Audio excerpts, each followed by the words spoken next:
Washington Yepes y Licenia Espinel comparten un diálogo con el invitado. En Punto Noticias hablamos de...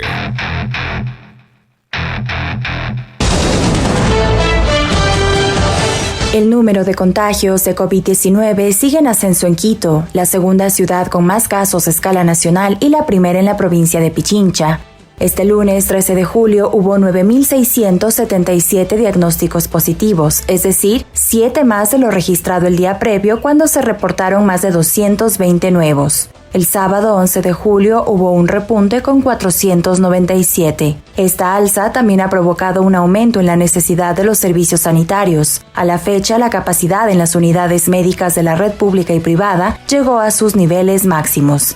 En los establecimientos que están a cargo del Ministerio de Salud no hay camas, principalmente en la unidad de cuidados intensivos. Así, en Quito se vive una primera oleada con varios picos. ¿Qué significa esto? Alberto Narváez, investigador, epidemiólogo y docente universitario, nos explica. Bienvenido.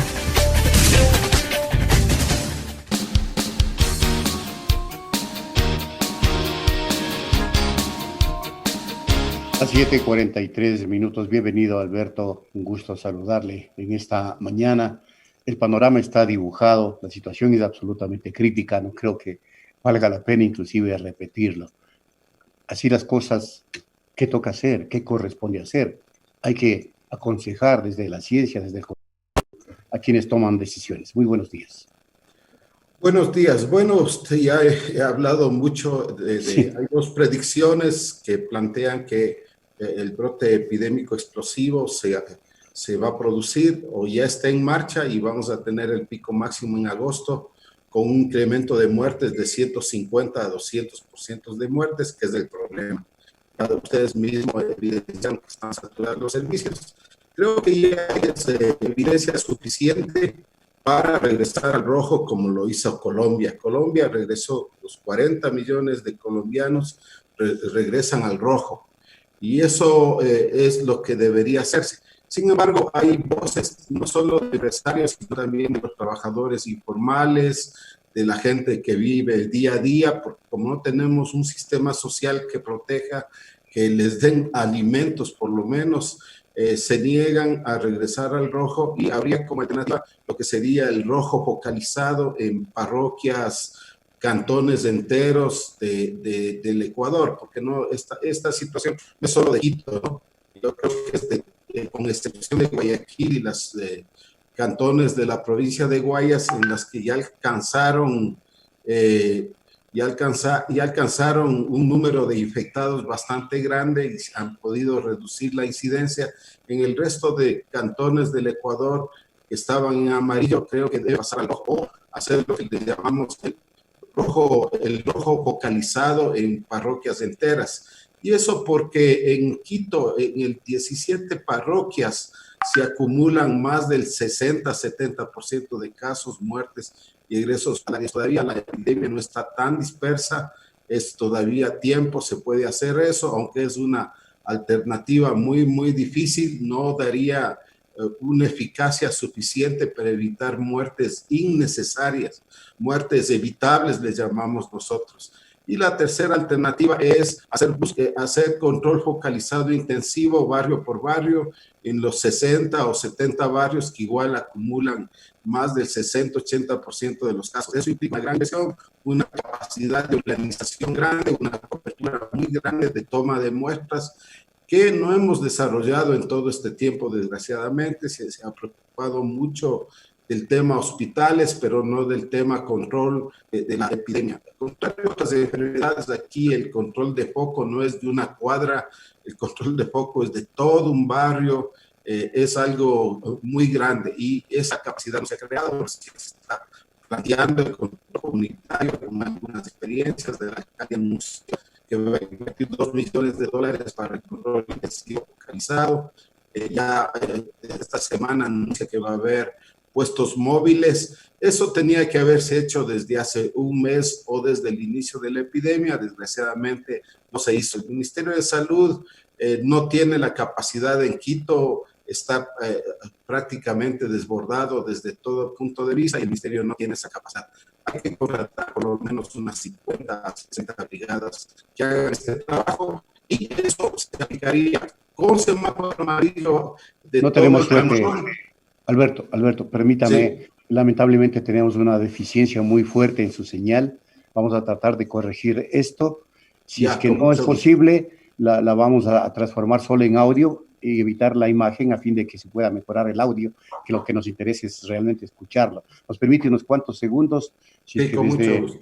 Bueno, como decía, la epidemia no se comporta igual en todos los lugares, en todos los lugares, no está dispersa en todo Quito por igual. La mayoría de casos se está concentrando en 14 a 17 parroquias que concentran más del 60% de casos y eso implica unos 60, 80 barrios. Los barrios están listos. Después de la experiencia que hemos iniciado en la comuna, todos los barrios con alta incidencia están queriendo participar de esta alternativa que era búsqueda activa de casos y cuarentena familiar. Y eso es lo que no se ha hecho porque esta enfermedad es tan altamente transmisible que si un solo miembro de la familia es positivo, todos los demás serán también positivos, aunque no les haga la prueba, porque desgraciadamente ninguna prueba en el mundo es infalible. El PCR, no solo el PCR que han comprado el municipio, sino en el mundo se reporta una sensibilidad, es decir, una probabilidad de falsos negativos de 30%. Eso pasa en todo el mundo, no solo aquí.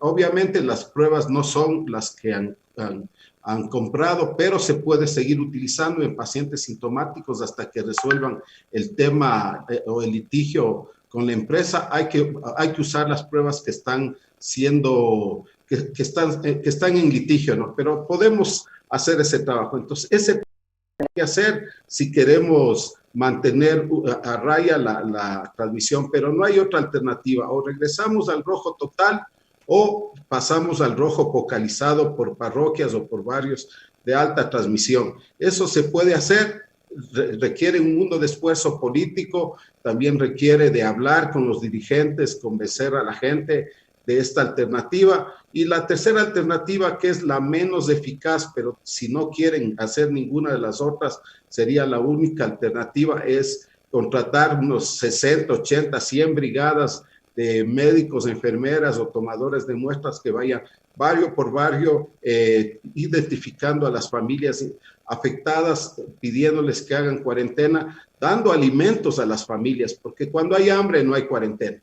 Si eso no se hace, va a ser una catástrofe. Yo estoy hablando de genocidio porque si no hay una inversión de parte del gobierno y esto es premeditado porque no se está haciendo mayor cosa, eso puede ser catalogado como una mala práctica de gobierno que está incluida en el Código Penal y que podría llevar a consecuencias graves. Cualquier persona cuyo familiar haya muerto porque no pudo acceder a una UCI, a un ventilador, podría hacer una demanda. Y a eso se están exponiendo las autoridades por su inmovilidad hasta ahora. Recién a este rato, después de haber anunciado desde hace tiempos, antes de salir del semáforo amarillo, una reunión, el rector de la universidad y yo también que estaba presente con el cabildo y habíamos planteado la necesidad de implementar esta estrategia masiva de búsqueda activa de casos y aislamiento, cuarentena familiar.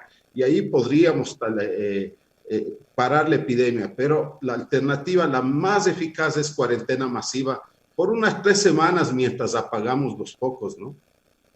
Esta cuarentena masiva, doctor Narváez, buenos días, le saluda Licenia, ¿permitiría descongestionar lo que está pasando ahora en los hospitales públicos y privados, descongestionarlos un poco, evitar que sigan siendo hospitalizadas las personas, porque se frenaría un poco los contagios? ¿Esta cuarentena nuevamente permitiría hacer eso?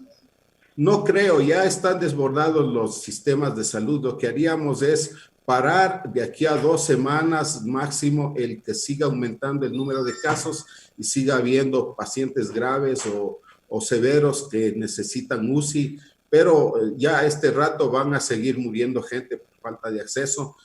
Sé que están enviando a pacientes que necesitan UCI a Guayaquil, y eso están haciendo, y gracias a eso es posible que no muera tanta gente por falta de acceso a UCI, ¿no? Alberto, hace falta el análisis político, sin duda, porque tiene este análisis político implicaciones sociales y tiene connotaciones de carácter técnico-científicas, porque las decisiones políticas se toman sobre la base de esos criterios técnicos y científicos en el tratamiento de una pandemia. Pero aquí se debe priorizar la defensa de la vida versus esto que se ha denominado la reactivación productiva a toda costa. Y consecuentemente los entendidos también deben manejar, digo yo, desde un punto de vista personal, estos criterios para aconsejar de la mejor manera a las autoridades, Alberto. En esta dinámica y en esta disputa de lo uno y lo otro, ¿cuál debe primar? Definitivamente. Bueno, el asunto es que de las conversaciones que he tenido con organizaciones de trabajadores autónomos, con obreros en general, no quieren salir, no quieren que se haga rojo total porque no tienen para comer. Como no tenemos un sistema de protección social para este evento, no se ha preparado, no se cubre con alimentos ni con subvenciones a la mayoría de la población pobre, sobre todo de Quito. Entonces la gente no quiere regresar al rojo. Esa es también una realidad política que hay que tomar en cuenta. Sin embargo, no les va a quedar otra alternativa de aquí a 2 semanas en la que ya comiencen a aparecer muertos y muertos en las calles, que es lo más grave, ¿no? Y eso puede suceder lo de Guayaquil, no con la escala de Guayaquil, porque todavía hay un 30% de población que está cuidándose, que no está saliendo, pero la mayoría ahí está en las calles, están trabajando, buscando el pan de cada día, ¿no? Ese es un problema serio que enfrentamos y que el gobierno podría solucionar. No necesitamos una cuarentena masiva en rojo por mucho tiempo ahora. Sí, a la vez hacemos el control intensivo focalizado, ¿no? O hacemos la cuarentena de barrios o parroquias enteras. Esas son las 2 alternativas a tomar. La tercera es la menos favorable. Si hubiéramos hecho esa tercera hace 3 semanas en la predicción que hicimos con científicos de Oxford, podríamos haber evitado este pico que exceda la capacidad de los servicios de salud. Doctor Narváez, usted menciona que vamos a tener un nuevo pico o una nueva explosión de casos para agosto. ¿Por qué se produce este nuevo pico o ya llegamos al punto máximo de esta curva epidemiológica? ¿Cómo entender esto de que hay momentos en que tenemos un gran número de casos, de casos nuevos, de contagios, y otros días en los que aparecen apenas 10 o 12 casos en Quito y en Pichincha? Bueno, la aparición de casos depende mucho del esfuerzo que llamamos nosotros de pruebas, ¿no?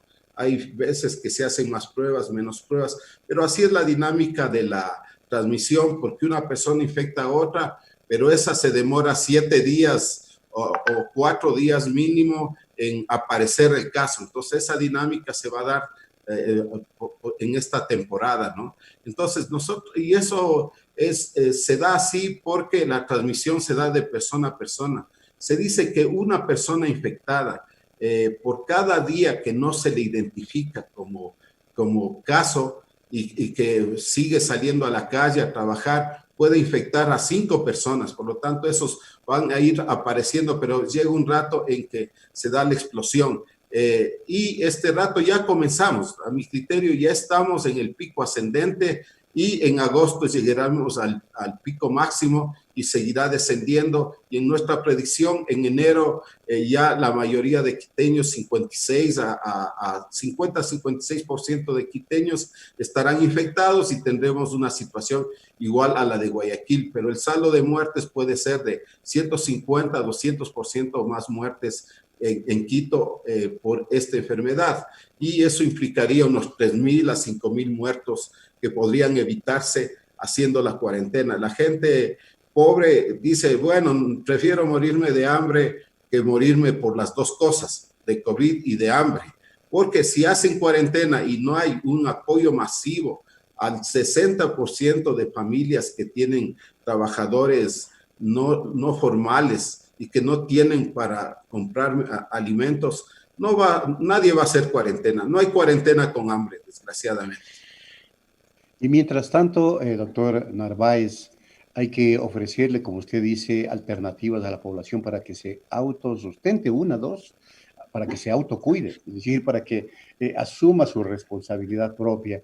Y se han presentado en estos últimos días una serie de debates y una serie de propuestas, ¿no? Inclusive quien le habla, y lo cuento de manera paladina, a familiares nuestros han logrado, no sé, frenar el desarrollo de la enfermedad, el avance de la enfermedad, utilizando este famoso hidróxido de cloro, que está en debate en toda América Latina y en el Ecuador. Dióxido. Por cierto, dióxido de cloro, perdón, dióxido de cloro. ¿Se le puede recomendar este tipo de alternativas a la población para que pueda amainar un poquito el efecto del contagio en alguna medida, doctor? Bueno, no existen todavía evidencias, hay solo 2 artículos publicados de dióxido de cloro para otras enfermedades, para otros virus, el último fue en el 2019, pero no hay evidencias de estudios de calidad que comparen dióxido de cloro versus el tratamiento igual que se hace con los pacientes, sobre todo graves, que son los que interesan, ¿no? Porque no hay antivirales, entonces no existen estudios serios todavía, no se han hecho y se sabe que este dióxido de cloro es un desinfectante, igual que el agua oxigenada más o menos, y puede causar más efectos adversos que beneficios. A un amigo mío me dijo, le está yendo bien a mi familiar con el dióxido de cloro. El problema es que el 55 a 60% de casos tienen una evolución favorable, en 7 días ya comienzan a mejorar y después en 14 días ya están bien, solo con paracetamol o aspirina o ibuprofeno y no necesitan nada más, solo un 10 a 15, máximo 20% hacen casos graves y severos y en ese caso no se puede saber si el dióxido de cloro fue la razón de la mejoría. Y eso pasa con la gente. Entonces, la gente está usando masivamente el dióxido de cloro, pero es muy peligroso. Ya hay varios estudios de su toxicidad celular y por lo tanto no se recomienda eso. Como digo, hay 2 estudios para otros problemas, no para este problema, porque hay que recordar que desgraciadamente el coronavirus produce una inflamación generalizada, tanto del corazón, hígado, riñones, y si le da encima una sustancia que puede dañar las células del organismo, lo único que va a hacer es acelerar la muerte de las personas. Entonces, que sean cautos. La hidroxicloroquina, por ejemplo, se sigue usando en el mundo, en el Ecuador también, pero bajo supervisión médica. Se necesita que haya que se le tome un electrocardiograma para usar hidroxicloroquina y es así, está en debate para casos leves y moderados, pero ya no debe usarse para casos graves y severos porque demostró que como la hidroxicloroquina tiene como efecto adverso enfermedades cardíacas y el coronavirus también ataca al corazón produciendo miocarditis, que es la causa de infartos y también de paros cardíacos, no se recomienda sino bajo estricta supervisión. No existe todavía un medicamento eficaz antiviral que se le pueda usar. Lo que sí han encontrado tratamiento como la dexametasona, como la heparinización preventiva que disminuye hasta el 30% las muertes de la gente en casos graves y severos. Doctor Narváez, la Organización Mundial de la Salud alertó ayer sobre la posibilidad de transmisión aérea del coronavirus, es decir, que partículas de saliva se queden suspendidas en el aire. ¿Cómo se produce esa transmisión por un lado? Por otro, también hablan ya de presintomáticos y obviamente los asintomáticos que pueden transmitir el virus. ¿Cuál es la diferencia entre un asintomático y un presintomático? ¿Y cómo se transmitiría el virus en el aire? Bueno, el tiempo de incubación de la enfermedad dura aproximadamente en promedio de 5 a 10 días. El promedio es 10 días y puede durar hasta 14 días.